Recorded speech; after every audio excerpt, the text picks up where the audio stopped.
Que está pensada y madurada por un grupo de profesionales y especialistas PYME. Hay una gran cantidad de puntos de contacto con lo que son los proyectos de desarrollo de tecnologías que nacen en el seno de la ciencia. En los proyectos de tecnología que tienen que ver con la creación de conocimiento, hay una necesidad de, obviamente, de romper con lo establecido, de pensar en lo nuevo, lo que todavía no se encontró, el hallazgo que todavía no apareció. Y para esto, para poder crear y para poder pensar en nuevas soluciones, los científicos no hacen otra cosa que utilizar todas aquellas herramientas que tienen a disposición. Más allá del conocimiento, trabajar en equipo. Trabajar en equipo significa aceptar las diversidades, aceptar las diferencias, por supuesto con el respaldo de la expertise y de la experiencia. Y además, otra de las cuestiones fundamentales en cualquier proyecto de desarrollo es el riesgo. Es el riesgo de no saber si exactamente ese ensayo, esa prueba, va a dar lo que estábamos esperando, pero saber que todo el camino recorrido tiene su fruto, ¿sí? Entonces, ¿por qué hago esta analogía hoy? Porque es exactamente lo que desde Espacio Excelencia se está proponiendo. Está proponiendo que juntos, las pymes, con una serie de expertos, e inclusive un trabajo conjunto para terminar con esas decisiones aisladas, ¿no? que a veces sabemos que los empresarios y las empresarias sienten cuando tienen que resolver una situación en determinado contexto. Para romper con esa soledad, entendemos que podemos diseñar una hoja de ruta para trabajar de manera conjunta. Una hoja de ruta que es una propuesta, por supuesto que van a surgir variaciones, van a aparecer incertidumbres, va a existir este riesgo del que hablamos, ¿sí? Pero si lo hacemos en equipo y en conjunto, sabemos que el resultado va a ser mucho más fructífero. Por eso hoy les traemos a un grupo de especialistas para que ustedes puedan escuchar sus propuestas y también interactuar. Van a ver que dentro del Zoom tienen un espacio que es Q&A, ¿sí? Q&A, que son las preguntas y las respuestas. Ahí las van a poder ir cargando a la medida que vayan escuchando a cada uno de estos especialistas. Así que sin ánimos de querer robarles más tiempo a ellos, voy a empezar a presentarlos, ¿sí? El primer orador es Enrique Hoffman. Él es director de la maestría en Business and Technology de la Universidad de San Andrés. Enrique, por favor. Muchas gracias. Dale, buenos días, bienvenidos a todos. Gracias, Laura. Gracias a Excelencia por invitarme al evento especial para pymes. Y voy a compartir pantalla con ustedes para hacer la breve presentación y después en el panel tendremos oportunidades de ampliar y de contestar preguntas.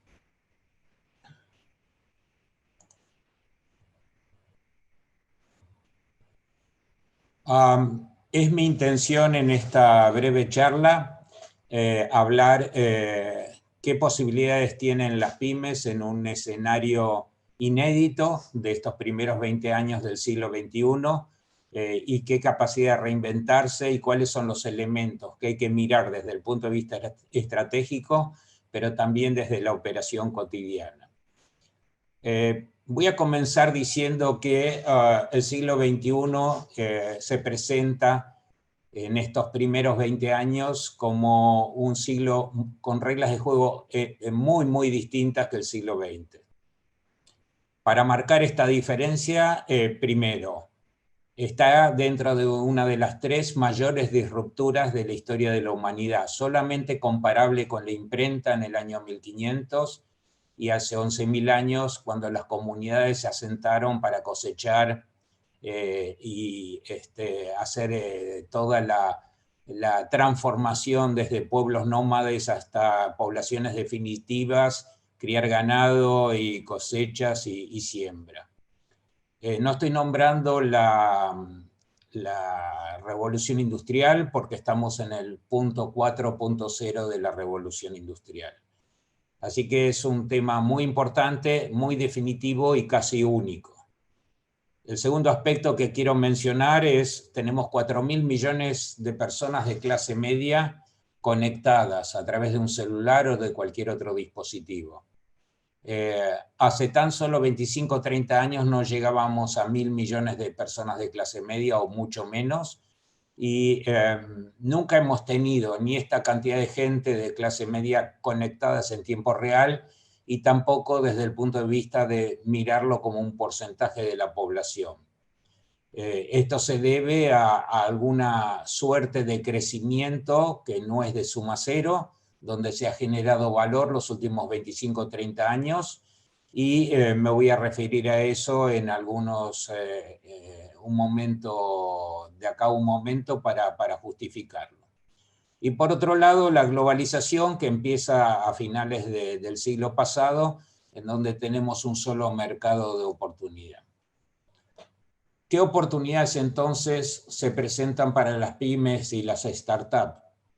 Las pymes tienen más flexibilidad en entornos muy cambiantes, y esto les da una posibilidad que las empresas grandes no tienen, y hay que aprovecharlo. Cuando hablamos de nichos protegidos, en general no se habla de protección, sino de lo que se habla es de el lugar elegido por las pymes y las startups donde las empresas grandes no pueden llegar por determinadas circunstancias de su propio tamaño. Voy a mencionar también que hay un nuevo capitalismo del siglo XXI. ¿Esto qué quiere decir? Que hemos salido de un cortoplacismo del siglo XX a una mirada de corto, mediano y largo plazo, donde a las nuevas iniciativas se le permite trabajar con un horizonte más lejano, tal vez perder dinero más años, siempre con un tema adicionado de más fondos disponibles para las pymes. Y a eso me refiero en el último bullet: disponibilidad de inversión a tasa cero de interés. Hay una cantidad grande de inversores en todo el mundo y en la Argentina también que quieren participar de proyectos con pymes y con startups a riesgo, y no están pensando en quedarse con parte de la organización, no están pensando con tener una tasa de retorno a corto plazo importante. Lo que están pensando es vender las acciones que compraron al doble o al triple de lo que fueron obtenidas, y así obtener su ganancia. Estamos mirando algunos países que no son los países emergentes, tampoco son los países más desarrollados del mundo. Y les voy a explicar por qué. Son países que reconvirtieron totalmente su economía y generaron condiciones, sin subsidios, pero generaron condiciones para que las pymes y las startups puedan florecer. Estonia es el país más digital del mundo, tiene 1,5 millones de habitantes o 2 millones, en el Báltico, de una etnia parecida a la finlandesa. Ahí le dejo el sitio web que se llama i-Estonia, en donde nos muestra cuáles son los logros y por qué es el país más desarrollado en digital en el mundo, con una cantidad de posibilidades increíbles, entre ellas que cualquier ciudadano del mundo, cualquier empresa puede radicarse en forma virtual instantáneamente, lo puede hacer en este momento, conseguir recursos humanos, apoyo, inversores, operaciones, facturar desde Estonia, exportar desde ahí, y todo esto está disponible porque tiene residencia virtual. Les quiero aclarar que la Comunidad Económica Europea aceptó la arquitectura de Estonia como su propia arquitectura y va a gestionar Estonia toda la arquitectura digital de Europa y de otros países. También fue elegida por las Naciones Unidas y la Organización Mundial de la Salud para emitir los certificados de vacunación de COVID a nivel global.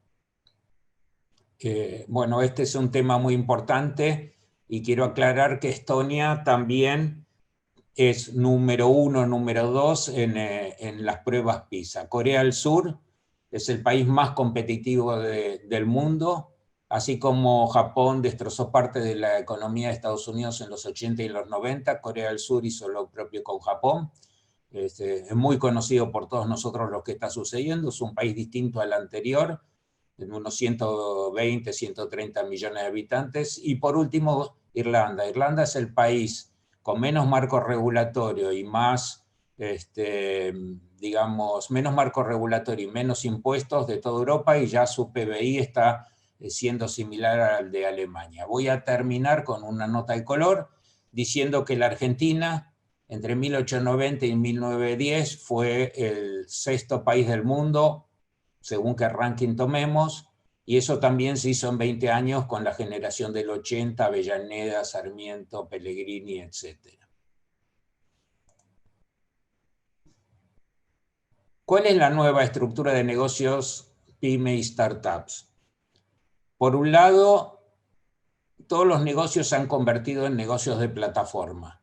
No importa si hacemos torta de chocolate en el garage de la casa de mi tía o vendemos satélites al mundo como lo hace Satellogic. La contraparte de ese negocio de plataforma es inteligencia de clientes.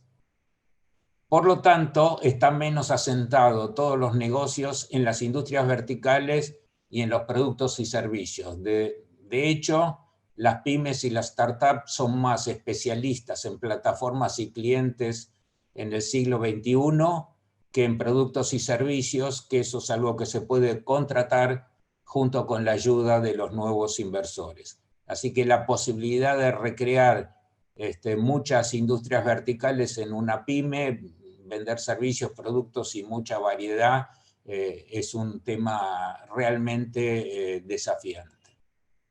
Le voy a dar ejemplos que afirman lo que estuve comentando. Zoom no era la plataforma más importante, teníamos propuestas de Microsoft, de Cisco, de Google, y en un momento en que se dio una oportunidad, pudo salir al mercado, si bien ya estaba, con un crecimiento que llamamos exponencial y que luego voy a explicar la importancia de esto. Satellogic es una firma argentina de características globales que produce microsatélites y tiene sede en varios lugares e inclusive en Montevideo, pero surgió de una pyme, un startup con alguna gente que tenía alguna determinada idea. Es un orgullo para la industria argentina. El tercer caso que les quiero mostrar es, imagínense si yo les hubiera dicho hace 10 años que creen una pyme para competir con Burger King, McDonald's, Wendy, etc. Ustedes me dirían que es imposible, que es ilógico y que hay otras cosas a las cuales dedicarse.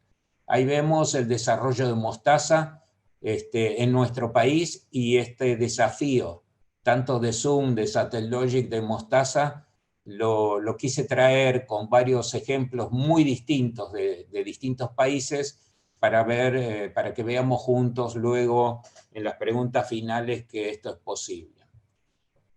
¿Cuáles son entonces las tácticas, las estrategias obviamente y las tácticas para el siglo XXI de las pymes?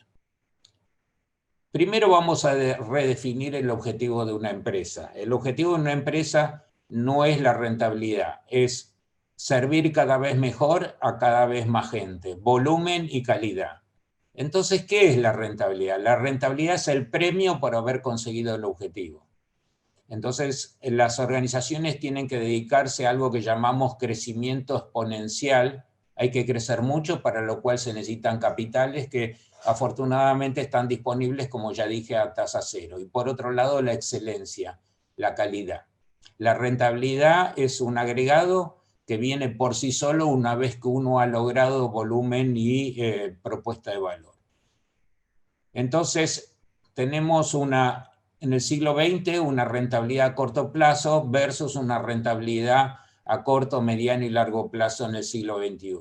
Acá quiero aclarar y reafirmar una vez más que el siglo XXI no es parecido al siglo XX y las reglas de juego son absolutamente otras por las cuales debiéramos cambiar nuestra forma de trabajo. El crecimiento exponencial ambicioso frente a un concepto del siglo XX, dedíquense a los clientes y a los productos de más alta rentabilidad, no se diversifiquen, cambió totalmente. Entendemos que es más importante tener un crecimiento grande con capitales que te apoyen que tener un crecimiento lento, orientándose solamente a cuestiones de alta rentabilidad. Necesitamos también ampliar a proyectos dentro y fuera del país a corto plazo, extender. Cualquier pyme hoy con las ventajas digitales puede extenderse a varios países, por lo menos en Latinoamérica. Como ya mencioné antes, aumentar la diversificación. Si uno hace tortas de chocolate, a lo mejor debiera vender café gourmet y no más tortas de otro tipo. Incrementando el portafolio de productos y servicios. Y esto es importante porque las organizaciones, incluidas las pymes, tienen negocios de propuesta de valor de portafolio, no de productos y servicios. Por último, que ya estuvo incluido en los puntos anteriores, la resiliencia. La resiliencia nos dice que podemos recomponernos, aprender de nuestra experiencia y al día siguiente, después de un fracaso, estar luchando de vuelta. Pero esto también es importante porque nos da más probabilidad de éxito tener 4 o 5 intentos en 5 años que uno solo. La probabilidad de éxito viene para los empresarios y los profesionales por la cantidad de intentos y no solamente por la genialidad. Así que es importante esta cuota de resiliencia. La estructura de Enrique, negocios... Sí, quedan 2 minutos, ¿sí? gracias, estamos terminando. Por favor. La estructura de negocios para pymes. Entonces, este crecimiento deseable, exponencial, que nos da más probabilidades de éxito buscando fondos de apoyo, debiéramos tener alguna mirada al exterior del país, cosa que está más desarrollada en nuestros países vecinos como Chile, Colombia, Brasil o Uruguay. Y también tener actividades operativas por lo menos en 2 países, distribuyendo, ayudándonos con mano de obra, con tecnología, con inteligencia comercial, con radicación de oficinas, con diversas funciones en otros países, sumando socios o partners, y con la obtención de capital que se puede conseguir dentro y fuera del país, no en el circuito financiero. Con esto culminamos esta breve presentación cumpliendo con los 15 minutos y voy a estar abierto a las preguntas en el panel final. Gracias y Laura, te doy la palabra. Muchas gracias, Enrique. Excelente el timing. Creo que ahí la ingeniería también juega, ¿no? De tener los tiempos bien contados. Tenemos ya más de 90 personas participando y vamos a aprovechar esta instancia para medir cómo estamos en términos de la audiencia. Vamos a hacer una pregunta disparadora. Vamos a usar la herramienta menti.com, no sé si la conocen. Es una herramienta que nos permite en tiempo real medir las respuestas a una pregunta. Elegimos, por supuesto, dado el contexto que nos circunda, la pregunta en particular de si la crisis COVID significó una amenaza para la continuidad de su negocio. Hay 2 formas de responder esto. Una es escaneando el código QR que ven en pantalla, ¿sí? Y la otra es yendo a www.menti.com con un código que ahora se va a compartir en el chat para que puedan hacer directamente un clic y votar desde ahí, ¿sí? Ahí ya estamos, ahí empezamos con las respuestas, muy bien. Vamos a esperar unos minutitos a ver cómo va avanzando. Bueno, es una pregunta obligada prácticamente, ¿no? ¿Cómo COVID significó un cambio que en parte esta actividad, por supuesto que nos puso de cara a un gran desafío y a la búsqueda de oportunidades, ¿no? Como mencionaba Enrique, hay oportunidades para las pymes y para las pequeñas empresas y startups que quizás las grandes empresas no pueden aprovechar y las pymes sí por un tema de tamaño o por un tema de flexibilidad. Sí, bueno, ahí tenemos, sigue subiendo nuestro nivel de respuesta. También para rescatar de todo lo interesante que contó Enrique, pensar en la resiliencia, ¿no? Cómo proyectarnos de cara a un contexto que no va a seguir siendo el mismo.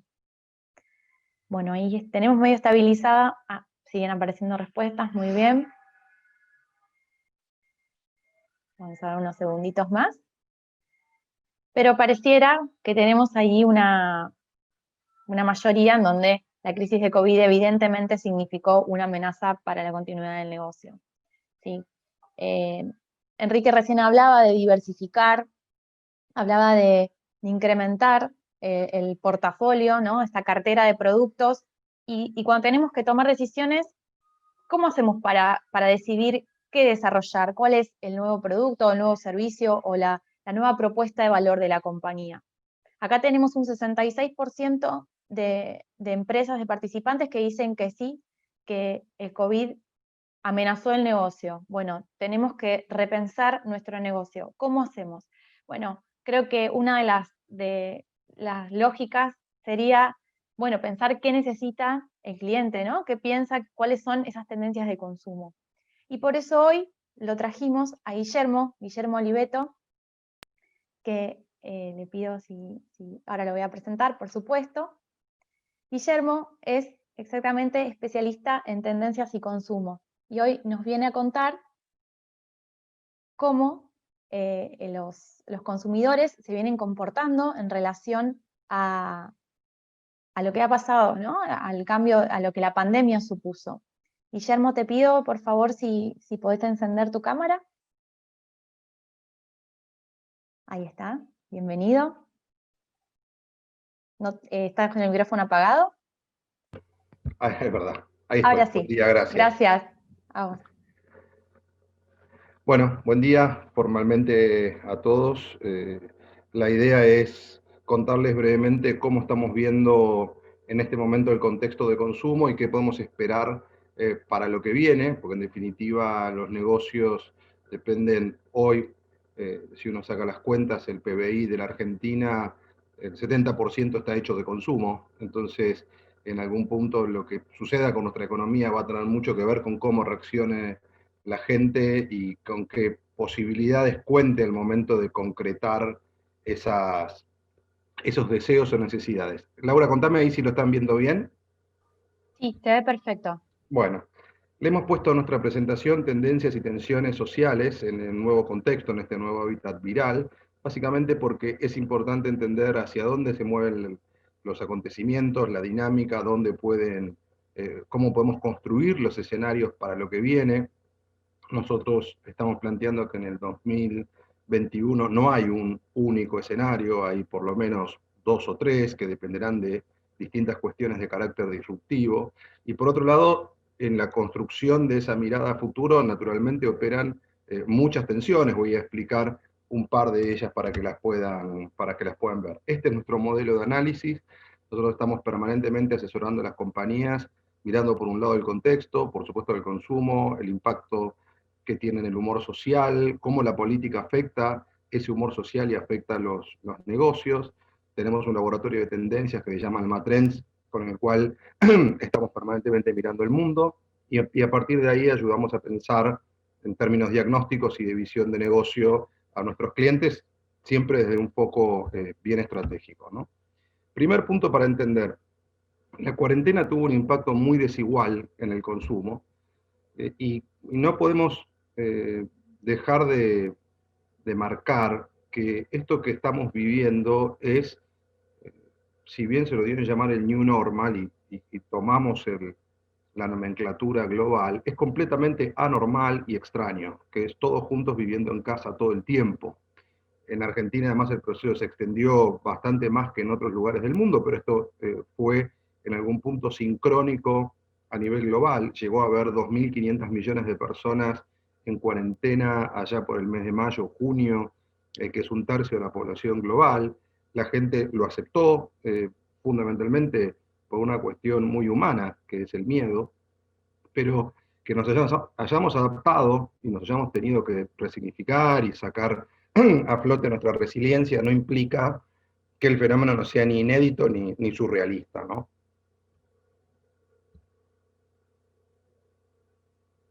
Si uno quiere entender qué es lo que pasó con el consumo, tenemos que pensar primero con una cuestión casi de carácter, yo diría de sentido común, que es que la primera tensión que se definió es entre el hogar y la calle. ¿Por qué? Porque justamente por el confinamiento estaba todo el mundo en la casa. Si bien ahora el confinamiento en la Argentina se ha ido progresivamente desarticulando, todavía estamos a 40% abajo de la movilidad que teníamos en situación normal. Entonces, lo que llegaba a la casa, o podía llegar de algún modo, navegó bastante bien la cuarentena. La calle quedó prácticamente destruida durante varios meses. Y esto es como haber pateado un hormiguero, es haber desarticulado toda la composición del consumo en la Argentina, y por supuesto también sucedió en todos los lugares donde hubo confinamientos muy fuertes. Si uno quiere entender de qué se trata eso, basta repasar los datos de la encuesta de gastos de hogares del INDEC.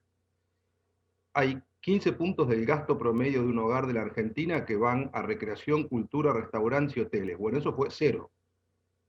Después 14 puntos que van a transporte, eso no fue 0, pero sí se redujo significativamente, y otros casi 10 puntos que van a cosas donde los consumidores en general retiraron la libido por un tiempo, ahora la están empezando a recuperar, ropa, calzado y cuidado personal, porque estando todos mediados por una pantalla y sin sociabilización, bueno, ¿para qué me voy a comprar ropa nueva o algunas cuestiones de cuidado personal? ¿Qué provocó esto?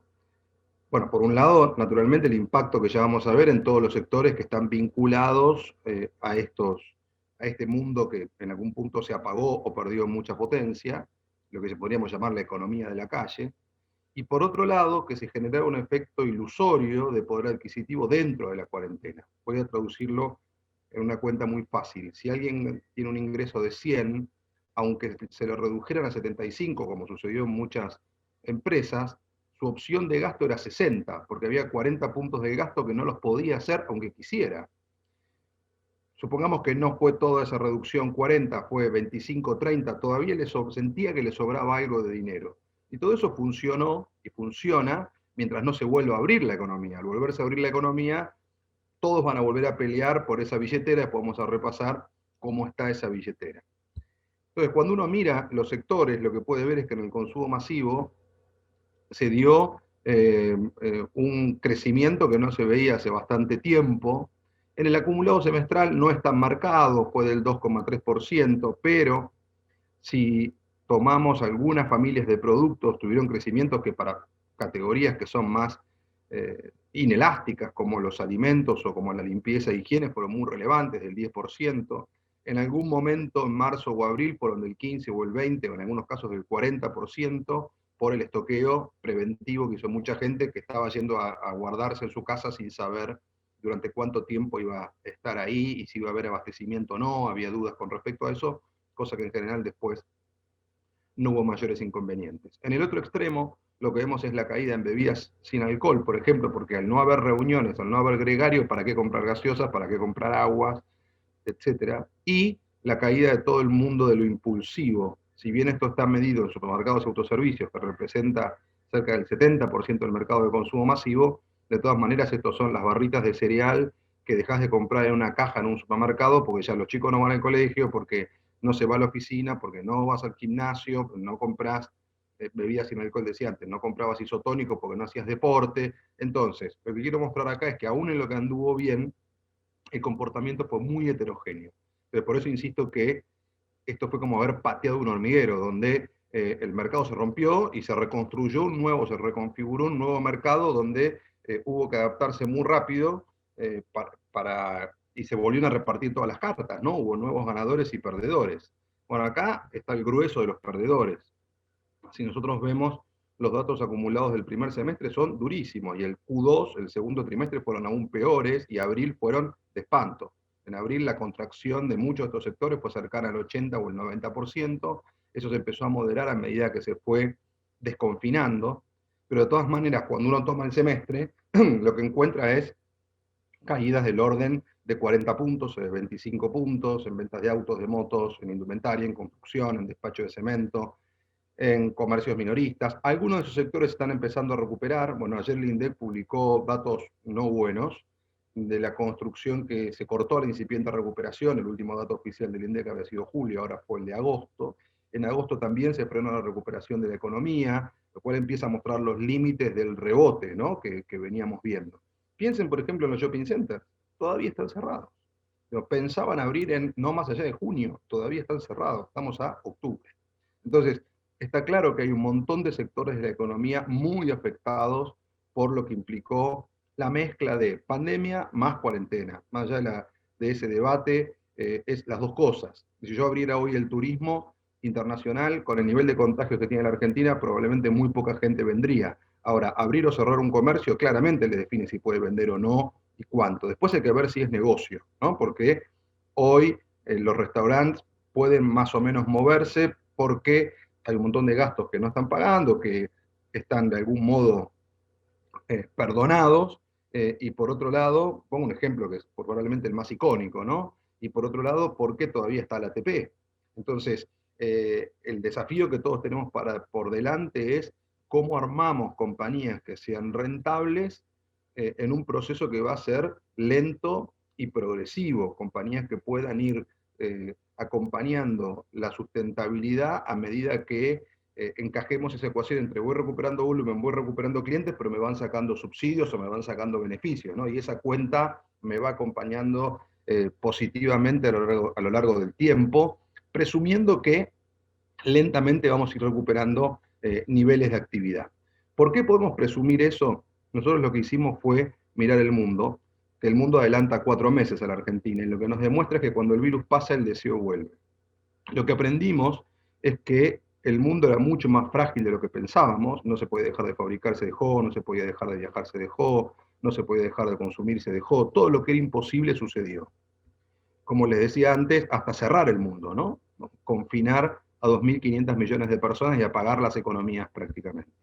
Ahora bien, en aquel momento se dijo que nunca más el mundo iba a volver a ser como era. Y uno podría plantear que lo que nos decía Enrique, bueno, entonces si es así, ¿cuáles son las reglas del siglo XXI? ¿De qué parte? ¿Pre-COVID o post-COVID? Bueno, yo coincido con Enrique, creo que tenemos que seguir mirando el siglo XXI como lo que era y como lo que es y va a ser. Nosotros creemos que esta vida está armada de un deseo muy profundo del ser humano, al que le costó siglos llegar, que es la libertad. Traducido, la libertad es la posibilidad de hacer un esfuerzo y tener un premio por ese esfuerzo, se llama capitalismo, de votar a quien quieras en elecciones libres dentro de las opciones disponibles, democracia, acceder a bienes que antes eran propios de la élite, consumo masivo, igualdad de oportunidades entre hombres y mujeres, revolución femenina y de género, la posibilidad de trabajar a distancia, bueno, lo que nos contaba recién de Estonia, perdón, Enrique, la posibilidad de acceder a medicina de alto nivel, que en este momento le dio al ser humano una nueva vida, ¿no? El ser humano vivía promedio 40 años en el comienzo del siglo XX, y vive promedio 80. Eso fue la evolución de la ciencia y de la medicina, y finalmente la posibilidad de emitir tu opinión y que la escuchen todos los que quieras o puedas en el mundo, y acceder a toda la información disponible en el mundo, que se llama Internet y redes sociales. La pregunta que nosotros nos hicimos al comienzo de todo este fenómeno es si creíamos que esto iba a, que el ser humano iba a entregar esta vida que tenía tan interesante por una pandemia. Y fuimos ahí a leer a los historiadores, y los historiadores lo que marcan es, miren, pandemias hubo una por siglo, y la vida siguió, y el ser humano siguió progresando y siguió avanzando. Con lo cual, la tensión a mirar para imaginar cómo pueden evolucionar los negocios es la tensión entre el miedo y el deseo. Dos pulsiones de las más poderosas que tiene el ser humano, muy antagónicas. Lo que nosotros creemos es que a medida que baje el miedo, el deseo va a volver. El miedo es fundamental porque te permite preservar lo más valioso que es la vida, ya sea defendiéndote o atacando, pero el deseo es tan importante como el miedo o más, porque te permite hacer algo con esa vida, te permite crear, proyectar, soñar, bueno, todo lo que estamos, reinventarnos, ¿no? Lo que estamos hablando en esta mañana. El filósofo español José Antonio Marina plantea que el ser humano tiene tres grandes deseos: de bienestar, de vinculación social y de afirmación del yo. Bueno, hoy los tres están siendo profundamente afectados, lo estamos pasando mal, no nos podemos reunir y estamos desdibujados detrás de una pantalla. ¿Alguien puede pensar seriamente que vamos a afectar tanto a la condición humana como para perder esto por la pandemia? Bueno, nuestra tesis es que no, lo cual no quiere decir de ninguna manera desconocer su efecto ni contemplar los legados que pueda tener. Nosotros creemos que al final del día, y esta es la buena noticia que tengo para darles, el deseo le va a ganar al miedo. Es decir, que hay un final del túnel, hay una otra orilla. El tema es llegar. Y el tema es que se rompa lo menos posible en el medio. Y el tema es cómo logramos recuperarnos, cómo logramos mantener las fuerzas para llegar al otro lado. Evidencias concretas del mundo: cuando se abrió el primer local de lujo en China después de la feroz cuarentena que tuvieron, facturó un local de Hermès 2,5 millones de euros en un día, récord histórico. Bueno, pero es China, pero es lejos, pero son raros. Cuando un mes después se abrieron los locales comerciales en Zara, la gente se agolpó en las puertas mucho antes de que abrieran, esperando, como pueden ver en esa foto, en París. Les dijeron de todo, que eran irresponsables, banales, superficiales, que a quién le importaba ir a comprar ropa después de todo lo que había pasado. La gente no estaba yendo a comprar ropa, la gente estaba yendo a buscar un rato de la vida que tenía antes. Por eso lo llamamos la revancha de la vida, y nosotros creemos que esto llega después de la cuarentena, después de la vacuna, será progresivo hasta que llegue la vacuna y será mucho más intenso una vez que esté la vacuna. Aquí tienen lo que fue la salida de la cuarentena en Italia, con máscara, me voy a tomar el ristreto, con barbijo, me enchaspro y me como un helado. Acá tienen el primer fin de semana ya un poquito más de calor, no hay ni mucho distanciamiento, ni mucho barbijo, en un punto la pulsión humana del deseo le fue ganando el miedo a medida que salieron del confinamiento. Acá tienen el primer fin de semana de calor, fueron locales, no turismo, el turismo no anduvo muy bien porque necesitaba turistas de otros países que no pudieron ir, fuera de Europa, pero los locales sí volvieron a la playa. Es decir, estas fotos se parecen, salvo el distanciamiento y las sogas, bastante a lo que era el mundo que teníamos antes. Entonces la pregunta era, ¿se acabó el mundo que teníamos? Una tensión que también lo ayuda a definir es la tensión entre los jóvenes y los mayores, ¿no? Esta es una enfermedad particularmente más de los mayores que de los jóvenes. Bueno, miren el primer fin de semana del verano en Francia, los jóvenes saliendo fuertemente, también ahí no hay ningún distanciamiento y hay algún que otro barbijo. Ahí tienen Malmö, la segunda ciudad de Suecia, ya termino un minuto más y termino, la segunda ciudad de Suecia, que eligió otro camino a seguir, y acá tienen Londres, cuando abrieron los pubs, bastante ordenado al principio, a la 1 de la mañana incontrolable. Y por último, si vale la pena dar alguna evidencia más, en donde empezó el virus, Wuhan, una fiesta electrónica donde, como corresponde a toda fiesta electrónica, terminaron todos en la pileta, de una manera poco anti-COVID, ¿no? Para ellos el COVID no existe más. Esto fue el 15 de agosto. Y mucho más cerca geográficamente y en el tiempo, el 6 de septiembre en Copacabana, ahí pueden ver las playas de Brasil. Conclusión: el mayor filósofo global del consumo, Gilles Lipovetsky, dijo cuando volaba el virus en Europa, después de la crisis la gente necesitará, ¿qué cosa? Airearse, sentirse ligeras, y ya sabemos que eso hoy significa irse de vacaciones, comprar, ir a la peluquería, no, ver una serie. No sé si es muy elevado, pero es lo que hay. Yo soy de los que cree que vuelve el shopping, que vuelve el cine, que vuelve el teatro, que vuelve la gastronomía, que vuelve el turismo. Lo que pasa es que lo que hay que entender es cuándo, y el cuándo va a depender muchísimo de cómo se gestione la pandemia a nivel global, a nivel local, de cómo se vayan abriendo las cuarentenas y de cuándo estén las vacunas. Pero la pulsión humana por la vida que teníamos sigue siendo tan potente como era. Por supuesto, la pandemia va a dejar legados, entre otros, una profunda digitalización, pero nosotros creemos que la vieja normalidad le va a dar mucha pelea a lo que se dio en llamar la nueva normalidad, y la gente va a tratar de recuperar lo antes que pueda mucho de la vida que tenía. Muchas gracias. Bueno, Guillermo, muchas gracias, impecable. La verdad que obviamente que ver números, cómo cambió el consumo, hacia dónde la gente va canalizando sus recursos en la medida que puede, y toda esa pulsión que está ahí entre el miedo y el deseo, evidentemente constituyen después la oferta propiamente de cada una de las empresas que nos está escuchando y que nos están acompañando, que ya son 97.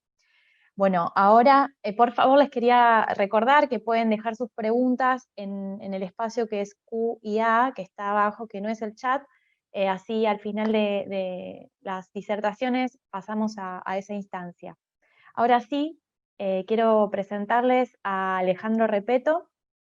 Sí, Alejandro es fundador y CTO de INIPOP. Bienvenido, Hola, ¿qué Alejandro. tal? Buenos días a todos. Bueno, muchas gracias por la invitación, muchas gracias por el espacio. Voy a compartir mi presentación. Poco hablando de lo que viene y de lo que sucede, les voy a comentar una metodología, en realidad es una práctica que se llama diseño de futuros. Creo que estamos todos convencidos, no me hace falta, y más después de las charlas que acaban de escuchar, de los ponentes que acaban de escuchar, que si hay algo constante en el mundo es el cambio. Hace por ahí 40, 50 años, nuestros padres, nuestros abuelos, morían en el mismo mundo que nacían, y eso hacía que no piensen demasiado realmente en el futuro, porque en su periodo de vida no podían tener muchos cambios. Ahora a lo que nos enfrentamos es un cambio constante, y ese cambio constante hace que la toma de decisiones sea muy compleja. Me gusta, y esto por ahí es por mi desvío de ingeniero, relacionarlo con el transitorio y el estacionario. Cuando se hablan de tendencias, en general se habla de un estacionario, ¿no? de algo que se mantiene en el tiempo con cierta dirección.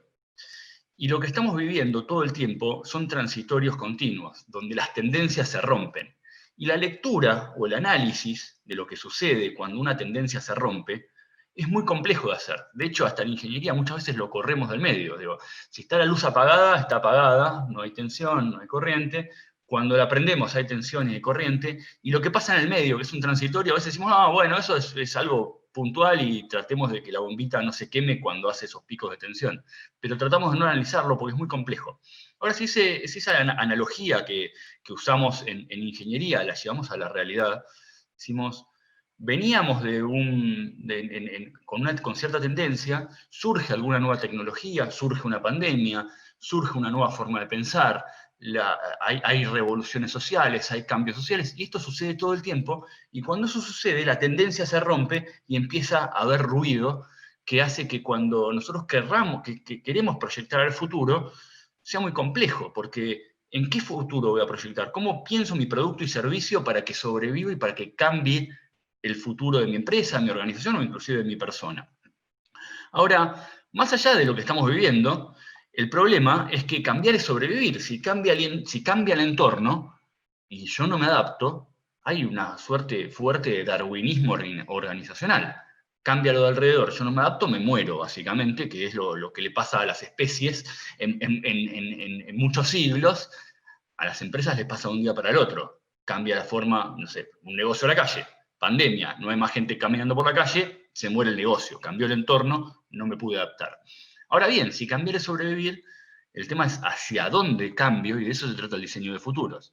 Me gusta bastante, se me cayó el slide, me gusta bastante esta visión que dice que un cambio sucede cuando tengo un plan de acción, cuando tengo recursos, cuando tengo incentivos, cuando tengo habilidades y cuando tengo una visión. Si yo no tengo esa visión de futuro, de hacia dónde voy a cambiar y por qué voy a cambiar hacia ahí, es muy difícil que mi cambio sea correcto. Lo que sucede es la confusión. No sé para dónde voy, básicamente. Ahora bien, ¿cómo genero esa visión? Es lo complejo. Si vamos a planificación estratégica, yo, además de tener mis startups de tecnología y de consultoría, hace mucho tiempo que trabajo para el ejército, entonces tengo cierto sesgo militar, si bien yo soy civil, pero en planificación estratégica uno primero plantea el futuro y después plantea qué va a ser en el presente. Yo no puedo empezar a pensar un producto o un servicio solamente por lo que está pasando hoy, porque si no me puedo estar subiendo una tendencia o a una moda que se corta en breve. Entonces lo que uno tiene que hacer es pensar qué va a pasar a futuro, cómo va a ser el escenario del futuro, después trazar los macro pasos desde el presente hasta ese futuro posible, que son los pasos grandes, que eso es la estrategia, y cuando tengo la estrategia dada, voy a la táctica, que es, ok, ¿qué producto nuevo hago? ¿Qué, vendo café o vendo tortas? Que era un poco lo que decía Enrique al inicio.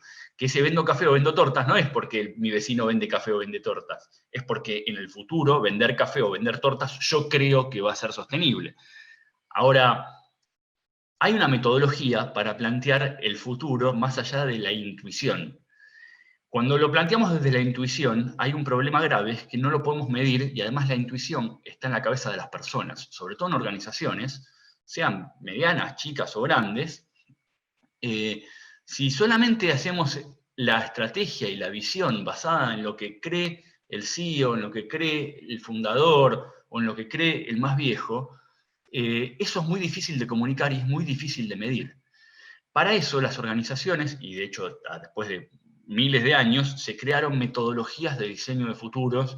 Algunas otras keywords que pueden buscar son prospectiva, foresight, strategic foresight, strategic thinking. Hay varios nombres para darle a esto, pero es metodológicamente plantear futuros posibles para tomar decisiones en el presente, porque la lógica es yo miro el futuro para tomar buenas decisiones en el presente. Ahora, hay un par de reglas de futuros, estas son las reglas de Dator. Dator es de la Universidad de Hawái, y dice, el futuro no puede ser estudiado porque todavía no existe. Entonces, ¿cómo vamos a plantear una regla del futuro si todavía no existe? Bueno, Dator en realidad lo que dice es, cualquier cosa que te digan del futuro no la creas, porque en realidad es un futuro posible dentro de todas las infinidades y los infinitos futuros que hay. Entonces, lo que hacemos con diseño de futuros es proponer futuros viables, posibles, que nos iluminen oportunidades y amenazas. No se trata de pegarla, no se trata de tener la bola mágica, no se trata de ser un gurú, sino se trata de ser ordenados en la generación de una visión. Y después dice, las ideas útiles sobre el futuro son las que parecen ridículas. Y esto tiene que ver con que si yo les digo, bien, el futuro va a ser igual que ahora, no los llama a la acción y no los llama a generar productos diferenciadores de su competencia. Lo ridículo tiene que ver con lo disruptivo, tiene que ver con proponer lugares donde las tendencias se rompen, y esos lugares donde las tendencias se rompen, y lo veo antes y lo anticipo de alguna manera, me dan lugar a estar protegido de ciertas amenazas y apalancado en ciertas oportunidades que de repente mi competencia, que lee el mismo informe que leen todos, todavía no lo vio. Para eso, y les dejo un link a un libro que escribimos hace poco, y se los dejo simplemente porque el libro es abierto y gratuito, si no es una publicidad de venta. Fuimos desarrollando alguna metodología que la bajamos traída de lo que es en el Institute for the Future. El Institute for the Future es un instituto en Palo Alto que hace 50 años que hace prospectiva, es uno de los más antiguos, y es el que genera la prospectiva, el diseño de futuros para el gobierno de Estados Unidos. Cada vez que asciende un presidente en Estados Unidos, recibe uno de los 5 informes que recibe el presidente de Estados Unidos, es un informe de Estados Unidos a 50 años hecho por el Institute for the Future. Y nosotros lo que hicimos fue actualizarlo y latinoamericanizarlo un poco y agregarle algunas cuestiones para que sea adaptado a la realidad nuestra. Y son 10 pasos para poder diseñar tu futuro y para poder gestionar la visión del futuro. Para eso les comento 5 macropasos rápidos y después nos quedamos abiertos a preguntas. Que la idea es primero preguntarse internamente sobre qué supuestos se basa nuestro negocio y generar una buena pregunta sobre eso. Sobre cómo se va a comportar ese supuesto de acá a 10, 15, 20 años. Después es mirar tendencias. La tendencia es un insumo, pero la tendencia no me habla del futuro. La tendencia me habla del pasado, porque es un insumo del pasado, es lo que viene pasando. Después mirar las disrupciones del presente, eso que no encaja en las tendencias. Eso nosotros llamamos señales del presente. A través de las señales y las tendencias generamos hechos del futuro, cosas que pueden llegar a suceder atadas a lo que está sucediendo hoy. Y con esos hechos del futuro generamos escenarios y después venimos de nuevo al presente y actuamos en función de los escenarios que generamos. Entonces no es intuición, es una metodología que la podemos seguir, la podemos medir. Eso es muy importante. Algunas cuestiones de bajada es desafía tus supuestos. Pensá sobre qué supuestos se basa tu industria, tu empresa. Esas cosas que son así porque son así y nadie se plantea si pueden llegar a cambiar. Diseñá tus escenarios, no creas en gurúes, entendé que los escenarios son infinitos. Cualquier cosa que te diga un consultor es lo que le parece al consultor que puede llegar a pasar, no es una realidad. Es una realidad posible, pero no es la realidad. Entonces, cuidado cuando escuchamos a consultores hablar de hechos del futuro como si fuesen reales e inamovibles. Actuar. El futuro llama a la acción. Yo pienso en el futuro para tomar acciones en el presente. Si solamente me quedo con una visión y la guardo en un cajón, no me sirve para nada. Eso es para tomar acciones en el presente. Y por último, como para ir cerrando, proponemos un manifiesto del futuro que tiene que ver con el llamado a la acción, con tener cuidado con ciertas cuestiones como las tendencias. Antes de tomar una acción en el presente, no basarse en modas. A veces uno se basa en modas y la moda pasa, ¿no? Después todos ponemos una cancha de pádel, todos ponemos un parripollo y la moda pasa. Tratemos de pensar con mayor profundidad, y pensar con mayor profundidad y perspectiva de futuro nos va a dar mucha más sostenibilidad. Y el futuro no se predice, pero se gestiona.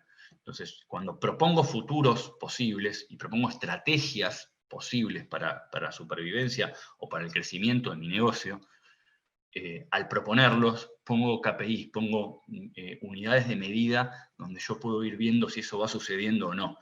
Y voy a cerrar solamente con una idea, que es: muchas empresas dicen tengo la estrategia para tal cosa, y es uno de los primeros errores estratégicos, es decir, tengo la estrategia. Si tenés una estrategia, estás muerto. El mundo es líquido, y si yo tengo una estrategia sola, estoy pensando que va a suceder exactamente lo que yo pensé que iba a suceder en ese camino estratégico, y la realidad es que la realidad no es cambiante. La estrategia es un camino ideal posible, pero siempre tengo que tener más de una estrategia para poder llegar a mi objetivo. Si tengo una sola, estoy frito, es un corset.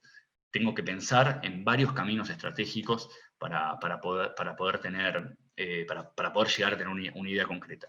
Entonces, los invito a que en su transformación, en su cambio, antes de basarse solamente en el presente, en modas o en tendencias, traten de gestionar el futuro, traten de diseñar el futuro, y lo hagan de adelante hacia atrás. Piensen qué quieren ser y cómo puede llegar a estar el mundo en ese futuro posible, y a través de ese pensamiento, de esa proyección, recién tomen decisiones. Esto los va a hacer mucho más sostenibles, los va a hacer mucho más escalables, y también hay algunas cuestiones que nosotros decimos bastante, que es fácil pensar en futuros distópicos, y cuando uno piensa en futuros distópicos, la distopía llama a la inacción, es como, bueno, que venga Terminator y me mate, ¿no? En cambio, si yo puedo diseñar un futuro, y un futuro un poco más utópico, un futuro más lindo, nos va a llamar a una acción mucho más proactiva y mucho más sostenible. Así que bueno, lo que les tenía para contar en el tiempo que teníamos es eso. De nuevo, los invito a descargar el libro, que hay profundidad sobre para qué sirve el diseño de futuros y cómo hacerlo. Inclusive está la metodología abierta, y súper abierto a preguntas y dudas. Muchas gracias. Bueno, Alejandro, muchas gracias, muy claro también, y con una propuesta diferente, ¿no? de pensar hasta incluso en lo ridículo, pensar escenarios. Volviendo a mi expertise con los científicos, pienso en aquellos científicos que, en lugar de empezar y encaminarse en un proyecto único, empiezan a modelizar y a probar, simular qué pasaría si hacen tal combinación con tal nuevo material. Entonces, en vez de invertir en un solo proyecto, empiezan a testear distintas ideas. Bueno, esto es parte de metodologías ágiles de gestión, que ya veremos, no me quiero adelantar, pero cómo los distintos universos se van tocando en cuestiones claves, ¿no? Cuestiones claves para la innovación, para la creatividad, para adelantarse, para estar a la vanguardia cuando aparecen esas oportunidades que las pymes pueden aprovechar. Entonces ahora yo les voy a pedir, por favor, a los tres oradores que enciendan sus cámaras. Vamos a pasar a la instancia de preguntas, ¿sí? Bueno, tenemos unos minutitos para responder, así que voy a empezar con la primera, que es: ¿cómo creen ustedes que se debiera iniciar y gestionar el proceso de reestructuración de un negocio tradicional? Es decir, había una pregunta en particular que hablaba de kioscos, ferreterías, estos rubros que quizás están en las calles y que hoy están bueno, sufriendo lo más duro de la pandemia, pero pensándolo a futuro. ¿Quién responde? ¿Cualquiera? Quien quiera, sí. Bueno, arranco. A ver, yo diría dos cosas. Una, asumiendo que el presente no necesariamente es el futuro, como bien nos decía Alejandro recién, creo que tenemos que entender este proceso como un ciclo. Si uno mira la situación en abril, no es lo mismo que la situación de hoy, y probablemente la situación del año que viene, una vez que esté la vacuna, va a ser muy distinta a la de hoy. Entonces creo que hay que entender esas fases. Eso por un lado. Y dos, el punto es cómo navegar la coyuntura, cómo navegar la transición. Bueno, está claro que hay muchos negocios que se reconvirtieron entendiendo que hoy la gente obligatoriamente cambió sus patrones de conducta y viendo de qué modo podían relacionarse con los consumidores a partir de esos nuevos patrones de conducta. Por ejemplo, hubo muchos comercios minoristas que lo que hicieron fue digitalizarse de una manera muy casera, digamos, a través del WhatsApp personal prácticamente, y eso les permitió sobrevivir y además construir un vínculo probablemente más sólido que el que tenían antes con sus clientes. Entonces, me parece que hay una estrategia de supervivencia mientras estemos en esta situación completamente anormal, y que habrá después una estrategia de volver a entender cuándo las cosas recuperan una buena parte de lo que teníamos antes, digamos, cuando los clientes vuelven al lugar físico, por decirlo de algún modo.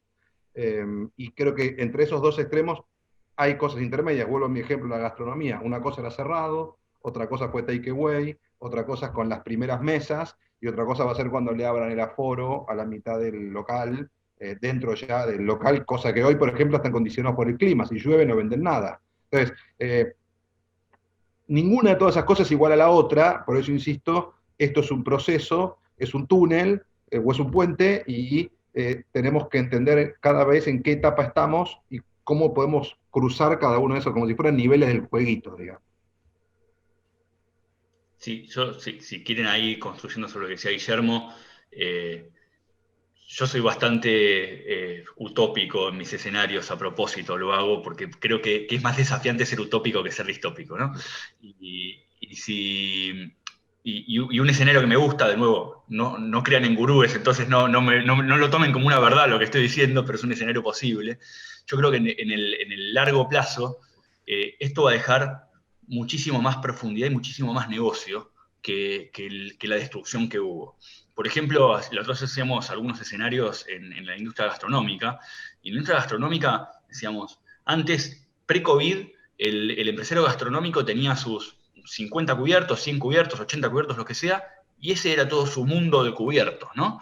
Y post-COVID, que tuvo que empezar a imaginarse algunas cuestiones, extendió su capacidad de cubiertos a las casas de la gente, y no estoy hablando de un delivery tradicional, estoy hablando de restaurantes de alto nivel, rediseñando sus cocinas y rediseñando sus formas de cocinar para hacer un delivery de una comida de alto nivel, e inclusive dando experiencia. Hay restaurantes que te mandan hasta la música, la vela, el color. Entonces, por ahí restaurantes que tenían 80 cubiertos, cuando vuelvan van a tener los mismos 80 cubiertos físicos, pero van a tener 300 cubiertos más extendidos, y a la larga va a generar una nueva accesibilidad tanto para el restaurante, que va a tener muchísima más posibilidad de vender, como para el consumidor, que de repente cuando no vaya al restaurante físico lo va a tener de una manera más económica, siendo una lógica medio del long tail de lo que hace el mundo virtual, pero cayó en el mundo físico, en el mundo real. De nuevo, es un escenario posible, y es un escenario que me gusta pensarlo para que los empresarios, las pymes, los negocios, empiecen a entender que esto a la larga lo que hizo fue expandir su mercado. La ferretería de la esquina ahora ya no vende más a las 3 cuadras a la redonda, vende por WhatsApp, y si tiene una buena propuesta va a vender en toda la ciudad. Se expandió el negocio. También va a tener que competir de otra manera, y está bueno que piense cómo va a tener que competir, porque todos expandieron el negocio, ¿no? Bueno, quisiera sumarme a lo de Alejandro y Guillermo, muy corto, muy concreto desde otro ángulo. Así tenemos 3 puntos de vista para rediseñar un negocio que puede ser una panadería, un nuevo sitio en internet o una ferretería o cualquier cosa. Primero, mucho benchmarking. Utilicen internet y vean qué está ocurriendo en el mundo, en las panaderías, en las bicicleterías, en las tarjetas de crédito, en lo que fuera que se hace un negocio. Y después un consejo, vayan a la feria internacional de que se trate su negocio, puede ser Frankfurt, Colombia, Singapur, lo que fuera, y hay que anular las vacaciones para hacer ese viaje. Para todos es posible porque vamos a gastar en 3 días lo mismo que en Mar del Plata. No queda más remedio porque eso complementa mucho el benchmarking y vamos a ver cientos de miles de expositores de tortas de chocolates, de bicicletas o de tarjetas de crédito y vamos a tener una visión global en 3 días y eso cuesta 3 noches de hotel más un pasaje de avión, menos que ir a Mar del Plata. El asunto es cómo contárselo a tu familia. Así que bueno, nada más que eso. Muchas gracias. Bueno, vamos a ir con otra pregunta. La verdad que todos complementaron perfectamente las respuestas.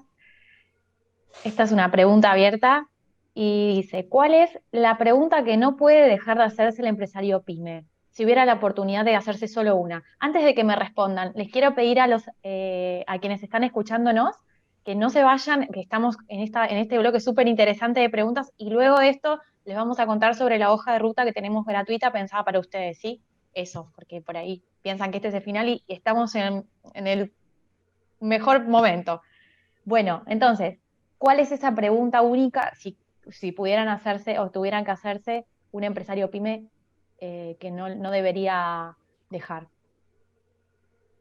Voy a empezar yo, Laura, con diría la defensiva. Seguramente Alejandro y Enrique puedan hacer la ofensiva, pero si uno mira, creo que si un empresario pyme tuviera que responder una pregunta, yo le diría, mirá Versalles en Netflix. ¿En qué pensaba Luis XIV todo el tiempo? En que no lo degollen, en que no lo maten, en que no lo envenenen. Es decir, en no perder lo más valioso que tenía para poder seguir reinando, ¿no? Y fue un rey que marcó la historia del mundo, y sobre todo el imperio francés. Entonces es en sobrevivir. Pero yo creo que un empresario pyme en este contexto tiene que pensar cómo llego, qué tengo que inventar en un momento realmente muy complejo. Recordemos que este año la Argentina va a tener una contracción del PBI del 12%, entonces sabemos que los mercados están cayendo, yo mostré algunos números. ¿Cómo llego? Digamos, asumiendo, como dice Alejandro, que yo comparto, digamos, esta idea de la expansión potencial de los negocios. Lo mismo se está pensando hoy en el mundo en, por ejemplo, el negocio de la música, ¿no? Donde probablemente la gente vuelva a los estadios y además, en todo lo que pasó en el streaming, terminen teniendo como 3 estadios adicionales a cada show. Entonces, al final el negocio, al final del día, puede llegar a ser mucho más grande de lo que era. Ahora, hay que llegar a ese día. Yo lo que diría, y adelantó bien Guillermo, por ahí más del lado ofensivo que defensivo, es qué hueco abrió qué hueco abrió este cambio, esa rajadura en la piedra por la que se pueden meter para hacer un lío bárbaro. O sea, la pandemia afectó a todos, por ahí algunos más y otros menos, ¿no? Pero también afectó a las empresas grandes. Y hoy las empresas grandes se caen tan rápido como las chicas, si uno sabe por dónde pegarle. Entonces, por ahí mi competencia o mi empresa ideal a esa que quería llegar, esta pandemia y los cambios abren alguna oportunidad que tengo que estar atento para ver por dónde cuelo el agua para romper la roca esa que quizás es lo que me catapulte a despegar y a despegar de ser una pyme a ser una gran empresa, si es lo que quiero ser. Digo, tampoco todas quieren ser una S&P 500, qué sé yo. Pero me parece que se abrieron oportunidades y estaría muy atento a las oportunidades. También para complementar esta vez, la pregunta que un empresario pyme debiera hacerse es bastante simple. ¿Estoy dispuesto a transitar fracasos? Y acá la propuesta sería que transite muchos fracasos rápidamente porque van a ocurrir para lograr más rápidamente el éxito. No soy Leonardo da Vinci, no soy Elon Musk, no soy Steve Jobs. Soy un excelente empresario o un excelente profesional, ni más ni menos. y la forma de lograr éxito para alguien que no es un genio, que somos la mayoría, es intentarlo muchas veces. Así que los fracasos tienen que ser cortos, los éxitos tienen que ser exponenciales y un éxito tiene que subvencionar a varios fracasos. Por eso reitero la primera pregunta, ¿estoy dispuesto a transitar fracasos? Excelente, excelente. Bueno, estamos con el tiempo abreviado para terminar en el horario pactado y hemos recogido todas las preguntas que ustedes han hecho. Lo que vamos a hacer es garantizarles que en la hoja de ruta que tenemos pensada para ustedes, les vamos a ir respondiendo todo aquello que en esta instancia no pudo ser respondido. ¿Por qué? Porque Excelencia tiene una batería de herramientas. O sea, yo quiero agradecerles mucho a nuestros disertantes y oradores. Excelencia tiene una batería de herramientas que además de estas instancias ofrece, por ejemplo, capacitaciones, ofrece consultorías, pero lo más importante, que ahora vamos a hablar de esta hoja de ruta, es que como conclusión de este encuentro, lo acaba de decir Enrique, Alejandro y Guillermo también a su modo, es que esto es parte de un entrenamiento, es parte de un ejercicio continuo. La excelencia se alcanza todos los días, como algo cotidiano, ¿sí? Esto lo propusieron los toyotistas en Japón, luego de la Segunda Guerra, cuando tuvieron que acomodar sus procesos para ser mejores porque no tenían otra alternativa. Y eso es todos los días. ¿Y cómo se construye la excelencia? Bueno, con la voz de la mayor parte de personas posible, ¿sí? Entonces, nosotros agradecemos nuevamente a nuestros expositores porque fueron claves, ahí vemos, están todos muy agradecidos y agradecidas, que les encantó, por las distintas disertaciones, el entusiasmo, las nuevas ideas, y nuestra idea es seguir trabajando con ustedes a lo largo del tiempo para poder que cada uno encuentre sus propias oportunidades. Esto que decían, esta es una crisis, pero en realidad hay una gran oportunidad de expansión. O sea, hoy te tenés que reconvertir para poder responder y subsistir, como decía Guillermo. Bueno, pero ¿qué va a pasar cuando haya una normalidad mucho más parecida a la que había antes? Bueno, probablemente sea un volumen aún mayor el que tengas que atender. Y esto de vigilar, como decía Enrique, de estar en el benchmarking, qué están haciendo otros, cuáles son las tendencias, como también explicaba Guillermo, ¿sí? Pero no olvidar que es parte de un proceso, no es un esfuerzo de un único día, ¿sí? Así que bueno, quiero agradecerles mucho ahí para liberar a los expositores ya, para contarles en estos últimos minutos cuáles son las herramientas que tiene Excelencia y cómo seguimos después de este momento disparador. Acaban de compartir en nuestro chat el link del espacio Excelencia, ¿sí? Que, como les decía antes, Excelencia tiene un portafolio de capacitaciones, consultorías y certificaciones. Esta es la página web donde pueden ver toda la oferta, ¿sí? Hay novedades. Una de las preguntas del público tenía que ver con: ¿puede una pyme subsistir si no se enfoca en capacitar a su personal, en que el personal tenga esas habilidades para llevar adelante la proyección de escenarios, para poder surfear la ola de una crisis, para poder fracasar, como planteaba Enrique? Bueno, hay cursos que se ofrecen, y nuestra hoja de ruta también lo incluye, ¿sí? Otra de las cosas muy importantes que ofrece Excelencia, ahora pasó a la hoja de ruta en particular, es el Premio Nacional a la Calidad de Gestión PYME, que la entrega, esto históricamente se hizo para grandes empresas, bueno, el año que viene va a ser para pymes, y que es entregado por el Presidente de la Nación. Así que en eso también vamos a estar compartiéndoles información más adelante. Y ahora sí, para hablarles en particular de la hoja de ruta, esto que hicimos hoy fue el webinar de lanzamiento. El paso que sigue va a ser que ustedes mismos se autodiagnostiquen, ¿sí?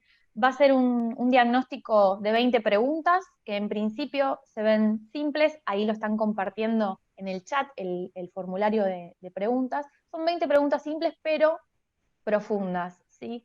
Que los invitan a la reflexión, y que a partir de esas respuestas que ustedes den, nosotros vamos a poder entender cómo está distribuido este universo de empresas que hoy decidieron acompañarnos.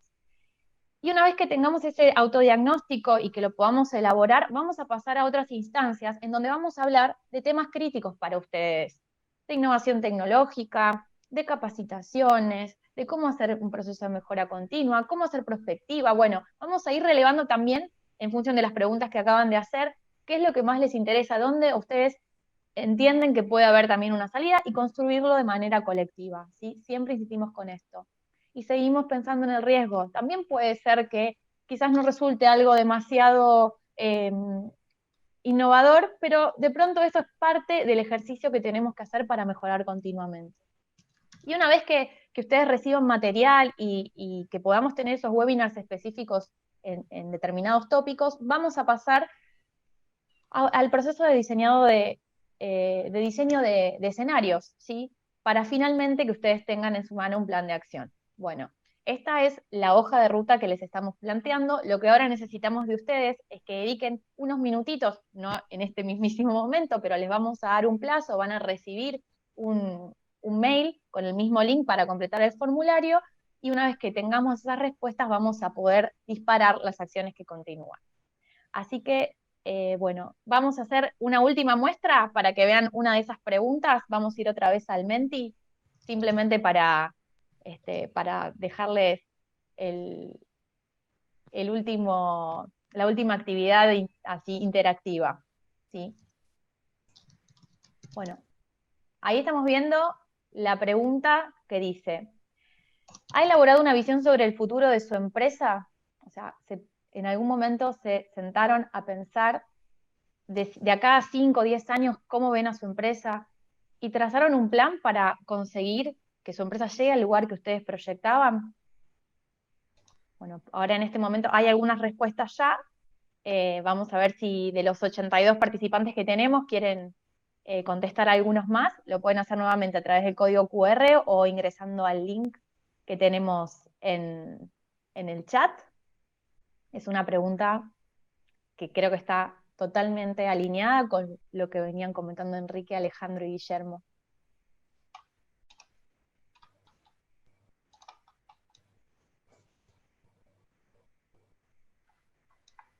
Bueno, ahí siguen moviéndose las barras. La primera respuesta, voy a ir por orden de volumen de respuestas, es que no hay elaborada una visión y un plan para el mediano y largo plazo, ¿sí? Y esto, por supuesto, que es una oportunidad, ¿sí? Después hay otros porcentajes ahí empatados, que recién un 15% están diciendo que iniciaron el diseño de la visión, pero no lo completaron.